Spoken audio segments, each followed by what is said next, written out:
नमस्कार प्यारे विद्यार्थियों, मैं आपकी हिंदी प्रवक्ता बिंदु।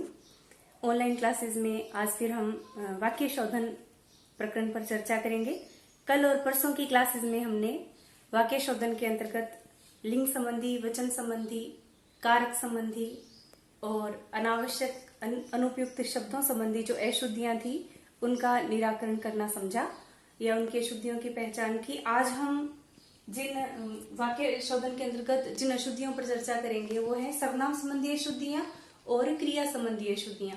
विद्यार्थियों, कई बार वाक्य में क्रिया और सर्वनाम शब्दों का प्रयोग जब त्रुटिवश या भूलवश गलत रूप से किया जाता है तो वहां सर्वनाम संबंधी बहुत सारी अशुद्धियां हमें देखने को मिलती हैं और भाषा के अंदर अमूमन सामान्यतः लोग जो है वो भी इस प्रकार की अशुद्धियां किया करते हैं। तो किस प्रकार इनकी हम पहचान करेंगे कि क्रिया के जो मूल शब्द है या वास्तविक जो शब्द है उनका प्रयोग ही भाषा के अंदर किया जाए ताकि क्रिया संबंधी अशुद्धियों से बचा जाए। ऐसे ही सर्वनाम के जो शब्द हैं यानी संज्ञा के साथ किस प्रकार की सर्वनाम को प्रयुक्त किया जाता है उन शब्दों का सही प्रयोग करके हम इस प्रकार की त्रुटियों से बच सकते हैं। जैसे अभी कुछ उदाहरणों से हम समझेंगे। सर्वनाम संबंधी अशुद्धि की जब हम बात करें तो वो अशुद्धियां जो सर्वनाम शब्दों का गलत उपयोग भाषा के अंदर करने से वाक्य या भाषा में आ जाया करती हैं उन्हें हम सर्वनाम संबंधी अशुद्धि कहते हैं। जैसे एक उदाहरण, दो तीन उदाहरण मैंने यहाँ लिखे हैं। पहला उदाहरण है कि तुम तुम्हारा काम करो। बहुत सारे लोग इस तरह के शब्दों का, वाक्यों का प्रयोग करते हैं। हम जानते हैं कि तुम शब्द जो है वो मध्यम पुरुषवाचक सर्वनाम है और इसके साथ तुम के साथ जो सर्वनाम प्रयुक्त होता है तुम्हारा न होकर के अपना शब्द यहाँ प्रयुक्त होगा। तुम अपना काम करो, तुम्हारा की जगह अपना शब्द यहाँ प्रयुक्त होगा, तुम अपना काम करो।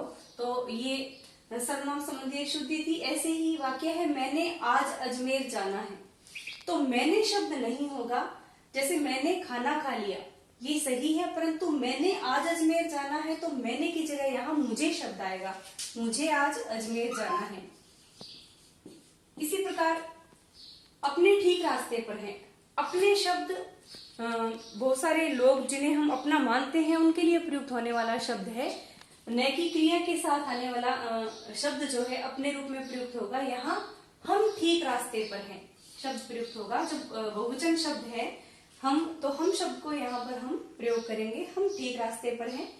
तो ये कुछ सर्वनाम संबंधी अशुद्धियां हैं। इसी प्रकार बहुत सारे और उदाहरण मैं आज आपको 2 पृष्ठों में भेज रही हूँ जिनमें आप सर्वनाम संबंधी अशुद्धियां और उन्हें दूर करने के जो तरीके हैं या सही शब्द जो हैं उनके द्वारा आप उनकी पहचान करेंगे और अभ्यास पुस्तिका में लिखेंगे।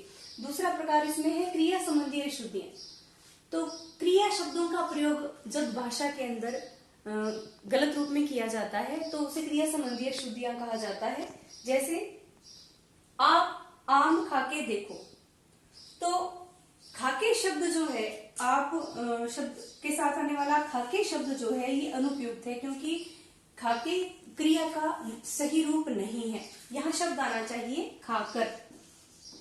आप आम खाकर देखो। अब देखो, एक बात ध्यान दें आप कि आप शब्द जो है हम मुख्य रूप से सम्मान सूचक शब्द के रूप में लेते हैं। जब हम किसी बड़े को, अपने से बड़े को या सम्मानीय व्यक्ति के लिए जब हम प्रयोग करते हैं तो आप शब्द का प्रयोग किया करते हैं।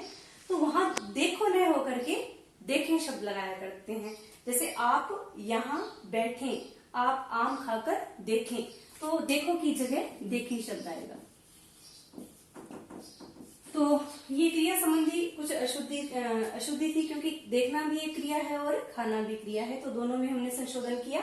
ऐसे ही अब तुम जाइए, हम जानते हैं तुम सर्वनाम शब्द है, अब समय का बोध करवाने वाला शब्द है, परंतु जाइए क्रिया जो है ये उस समय प्रयुक्त होती अब आप, अगर यहाँ आप शब्द होता कि अब आप जाइए, परंतु तुम शब्द है, इसका मतलब तुम जो है हमसे छोटे के लिए, बराबर के लोगों के लिए प्रयुक्त करते हैं।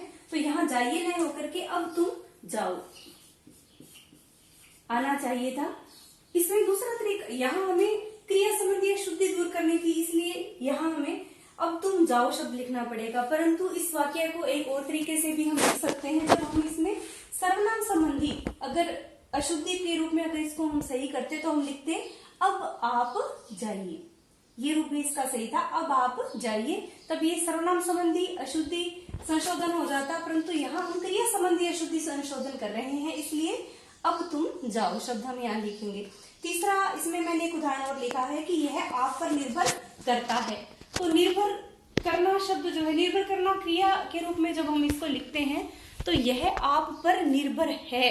कर्ता इसमें अनुपयुक्त है कि अनावश्यक शब्दों की, जैसे हमने त्रुटि के बारे में समझा था, तो कर्ता क्रिया जो है यहाँ पर अनुपयुक्त या अनावश्यक रूप में प्रयुक्त हुई है, इसलिए हम इसे लिखेंगे यह आप पर निर्भर है। तो इस तरीके से हमने कुछ क्रिया संबंधी और सर्वनाम संबंधी अशुद्धियों के बारे में समझा। दोनों प्रकार की बहुत सारे ऐसे वाक्य जिनमें त्रुटियां हैं, अशुद्धियां हैं, वो आपको भेजी जाएंगी और उनका समाधान भी साथ में दिया गया है। वो कार्य आप अपनी अभ्यास पुस्तिका में अंकित कर लें। आज की क्लास के लिए इतना ही। धन्यवाद।